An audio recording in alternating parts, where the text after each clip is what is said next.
بنگال والوں اگر برا نہیں مانے تو ایک بات عرض کروں ہاتھ جوڑ کے، مسجدوں کے 2-2 کروڑ کے مینار بنانے کی بجائے کوشش کرو کہ وہ 2-2 کروڑ غریبوں پہ خرچ کرو اور ان کو مضبوط کرو۔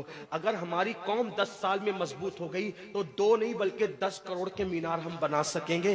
اس لیے میری گزارش ہے، جلسوں کے خرچے بھی کم کرو، شادیوں کے خرچے بھی کم کرو، اور سب خرچے کم کر کے اپنی قوم کو مضبوط کرو۔ حضور علیہ السلام اسی لیے تشریف لائے تھے۔ تو دیندار بنو، مالدار بنو، اور نمبر 3 ایجوکیشن پہ بہت محنت کرو۔ کوئی بھی جاہل نہ رہے، کوئی بھی ان پڑھ نہ رہے، خوب پڑھاؤ اپنے بچوں کو۔ 10ویں 12ویں تک کبھی مت رکنا، بلکہ اپنے بچوں کو IAS بناؤ، IPS بناؤ، ڈاکٹر بناؤ، انجینئر بناؤ۔ ڈاکٹر بھی BUMS والا مت بناؤ، بلکہ MD اور اعلیٰ سے اعلیٰ ڈگری دلاؤ۔ اب آپ کہیں گے مولانا پیسے نہیں ہے، میں آپ سے کہتا ہوں ہر سال عید پہ نیا کپڑا نہ بنانا پڑے نہ بناؤ، دھلے ہوئے کپڑوں پہ عید کر لو، لیکن اپنے بچوں کی تعلیم پہ خرچہ کرو۔ اسی طریقے سے کسی اور جگہ پر پیسے لگانے کی بجائے 10 سال اگر ان 3 نکات پر آپ نے محنت کر دی، دیندار بنو، مالدار بنو، اور ایجوکیشن کو عام کرو، ہر بندے کو پڑھا لکھا بناؤ۔ آپ کہیں گے مولانا نوکری نہیں ملتی، میں کہتا ہوں ہم نوکری کے لیے نہیں پڑھتے، ہم اچھا انسان بننے کے لیے پڑھتے ہیں۔ اس لیے کہ پڑھے لکھے کی تجارت میں ان پڑھ کی تجارت میں فرق ہے، پڑھے لکھے کی گفتگو میں ان پڑھ کی گفتگو میں فرق ہے، پڑھے لکھے کے اٹھنے بیٹھنے میں ان پڑھ کے اٹھنے بیٹھنے میں فرق ہے۔ دیکھو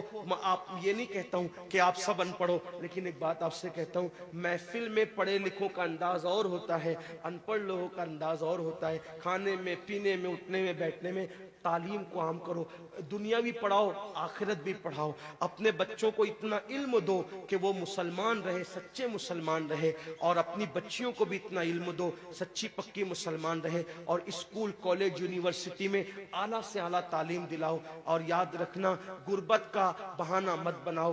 بیٹیا کی شادی ہوتی ہے تو لاکھوں روپے کہاں سے آتے ہیں؟ اور آپ سے کہتا ہوں 8 گھنٹے محنت کرنے کی بجائے 16 گھنٹے محنت کرو، محنت میں پیچھے مت ہٹو، اپنے بچوں کو پڑھاؤ۔ صرف 10-12 سال ہندوستان کے تمام مسلمان محنت کر کے اپنے بچوں پہ محنت کر لیں، کوشش کر لیں، کاوش کر لیں، تو دیکھنا نقشہ بدل جائے گا۔ یہ بھی آپ سے کہتا ہوں، ایک بات کہتا ہوں، منع نہیں کر رہا ہوں، اگر مجھ سے غلطی ہو تو میرے علماء اصلاح کریں گے، آپ میری ذات کو دیکھ کے قبول نہیں کرنا۔ باپ کے چہلم پر 40 دیگ پکانے کی بجائے 1 دیگ پکاؤ، ان 40 دیگوں کا خرچہ بچا کر کسی بچے کی تعلیم پر اپنے باپ کے ایصال ثواب کے لیے خرچہ کر دو۔